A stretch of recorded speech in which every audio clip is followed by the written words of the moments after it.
ये अप्पू का क्या करें, पता नहीं कहाँ चली गई है। ऐसे तो कभी जाती नहीं है। तुम बाबलू को फोन कर। तुम भी तो जाकर ढूंढ सकते हो ना, तुम्हारी बहन है वो रास्ते पे इधर उधर घूम रही होगी, उसका एक्सीडेंट हो गया तो। अरे माँ एक छुट्टी मिली है, चैन से खाना भी नहीं खा सकते क्या? यहीं कहीं होंगी, आ जाएंगे, आप टेंशन मत लीजिए। लाल चुपचाप खाना खा, कहीं जाने की जरूरत नहीं है। इस घर में हर रोज कोई ना कोई नई प्रॉब्लम होती रहेगी, तो तुम खाना नहीं खाओगे क्या? हाँ आ जाएगी, इतने सारे लोगों को परेशान होने की जरूरत नहीं है, खाओ। बड़ो बहू तुम बाबलू को फोन करो। जी मैं तो गई मक्के। क्या हुआ अंजना, बबलू क्या बोला? अंजना बाबलू आ रहा है ना? जी माँ, वो उसे ढूंढते हुए आ रहे हैं। हाँ मुझे पता नहीं क्या हो रहा है, तुम क्या परेशान क्यों हो रहे हो? तुम सब लोग खाना खाओ, वो आ जाएगी। वो आ जाएगी। अर्शी खाई नहीं, अर्शी प्लीज खाना खाओ। नहीं मुझे नहीं खाना। अरे प्लीज खा लो, डॉक्टर ने बोला है, फिर रेस्ट ले लेना। खाओ। मैं उठ के जाने लगा। अच्छा ठीक है, तो मैं जाता हूँ, आपको को ढूंढूंगा। तुम्हारा खाना नहीं, अभी आपको दी का ढूंढना ज्यादा इम्पोर्टेंट। देख रही हैं ये सारा कलेश आपकी बेटी की वजह से हो रहा है।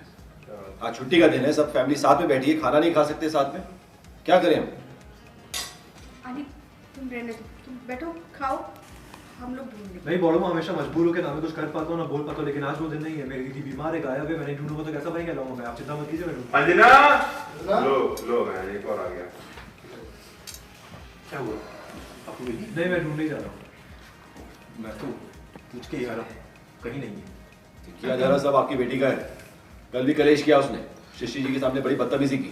शुभो, तुम लोगों को क्या लगता है? हाँ अरे अप्पू का घूमने का अप्पू घूमी है, वो सिर्फ अन्ना की वजह से भी घूमी है, क्योंकि अन्ना सब पूरे घर का काम करती है, अप्पू पे ध्यान नहीं दे पाती, और आज भी इसीलिए हुआ। अगर अप्पू पे ध्यान देगी तो सबको घूमते नहीं, ठीक है? और मेरी बीवी बेवकूफ की तरह पूरे घर का काम करती रहती है, नौकर नहीं है किसी की।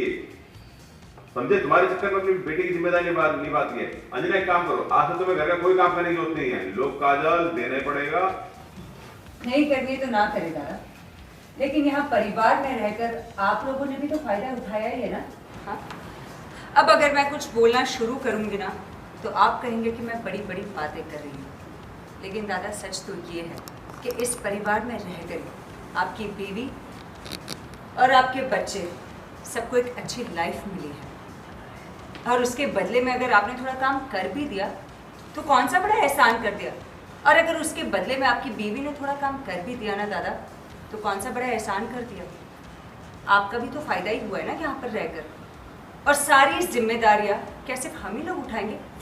आप दोनों की कोई जिम्मेदारी नहीं बनती घर की तरफ? वक्त नहीं ये सारी बातें करने का। अरे प्लीज, हम क्यों इस बात पर वक्त बर्बाद कर रहे हैं? हमें आपको को ढूंढना है। जेठू चलिए हम दोनों चलते हैं, हम लोग लेके आएंगे वापस, ज्यादा दूर नहीं होगी, पास में होंगी वो।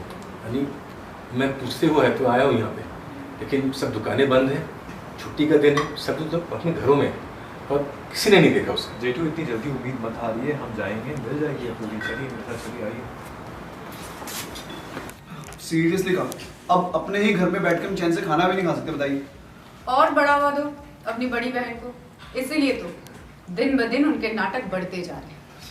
तो तुम ही बताओ विपाशा क्या करे? लो, उसे घर से निकाल दें? ठम्मी, विपाशा का ये मतलब नहीं था। ठम्मी घर से निकालने की बात नहीं कर रही हूँ, उन्हें स्पेशल होम भेजने की बात कर रही हूँ।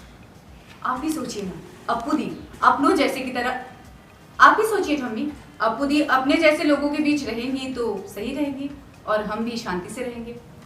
एक मिनट में शायद तो उनके जैसे, मतलब आपको क्या लगता आप लोग के पीछे नहीं, मतलब क्या है? क्या कहना चाहते हो अप्पू के बारे में?